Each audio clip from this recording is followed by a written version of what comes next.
Hi friends, welcome to my channel. ఈరోజు video చాలా ఈజీగా సింపుల్గా చేసుకునే ఎగ్ ఫ్రై అండి. దీన్ని ఎగ్ కర్రీ అని కూడా అనొచ్చు, లేదంటే మేమైతే కోడిగుడ్డు ఉక్కురి అంటామండి. మీ ఊళ్ళో ఈ కర్రీని ఏమైనా పిలుస్తారో కామెంట్స్లో అయితే తెలియచేయండి. ఇప్పుడైతే తయారీ విధానం చూద్దాము. ప్యాన్ పెట్టి ఆయిల్ వేసానండి.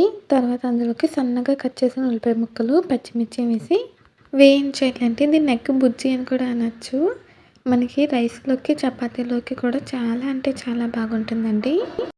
ఉల్లిపాయలు గోల్డ్ కలర్ వచ్చేంత వరకు ఫ్రై చేస్తే సరిపోతుంది. నేను ఫ్రై అయిపోయాక చూపిస్తాను. ఇలా కొంచెం ఫ్రై అయ్యాక కరివేపాకు వేసి వేయించానండి. మనం ఈ కర్రీకి కాంబినేషన్గా కావాలంటే రసం కానీ, లేదా మజ్జిగ చారు అంటారు కదా, పెరుగు చారు అంటారు కదండి, ఆ రెండు కూడా కాంబినేషన్గా కూడా చేసుకోవచ్చు.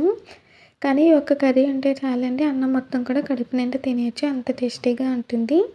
తర్వాత ఇందులోకి తగినంత అల్లం వెల్లుల్లి పేస్ట్ వేసానండి. అల్లం వెల్లుల్లి పేస్ట్ వేసి బాగా ఫ్రై చేయాలి.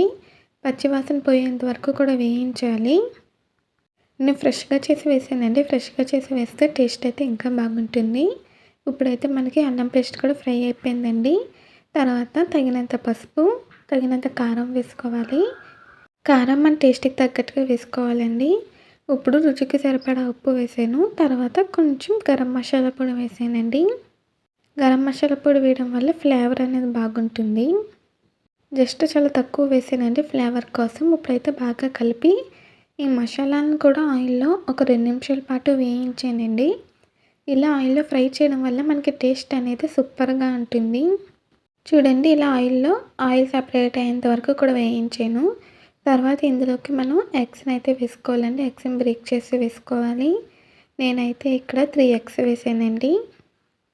ఎగ్స్ వేసిన వెంటనే కలపకూడదు. మనకి కొంచెం పెద్ద పీసెస్ కావాలనుకున్నప్పుడు వేసిన వెంటనే కలపకూడదండి. కొంచెం గట్టిపడ్డాక కలుపుకుంటే మనకి పీసెస్ అనేవి పెద్దగా ఉంటుంది. లేదంటే వెంటనే కూడా కలుపుకోవచ్చండి, కానీ చిన్న పీసెస్ అనేవి ఉంటాయి. ఇప్పుడైతే మూత పెట్టేసానండి. కొంచెం గట్టిపడేంత వరకు కూడా సిమ్లో పెట్టి కుక్ చేశాను. 1 నిమిషం పాటు కుక్ చేశానండి. ఇప్పుడైతే మూత తీసాను. చూడండి, చాలా పర్ఫెక్ట్గా కుక్ అయింది. ఇప్పుడైతే దీన్ని కలుపుకోవాలండి. ఇలా రివర్స్ తిప్పుకుంటూ చిన్న చిన్న పీసెస్ చేసుకుంటూ కలుపుకోవాలి. ఇప్పుడైతే కొంచెం మీడియం సైజ్ పీసెస్ వచ్చేలాగా కలిపానండి నేనైతే. మీరు కనుక ఫస్ట్ టైం మా ఛానల్ చూస్తున్నట్టయితే ప్లీజ్ లైక్, షేర్, సబ్స్క్రైబ్ చేయండి. ఇప్పుడైతే దీన్ని బాగా కలిపి కుక్ చేసుకోవాలండి. ఈ ఎగ్ కర్రీ అనేది మనకి రైస్, చపాతీలోకి అదిరిపోతుంది. ఒకసారి అయితే ట్రై చేయండి. చూడండి, ఇప్పుడైతే నేను బాగా కలిపానండి. ఇలా కలిపిన తర్వాత దీన్ని అయితే కుక్ చేయాలి.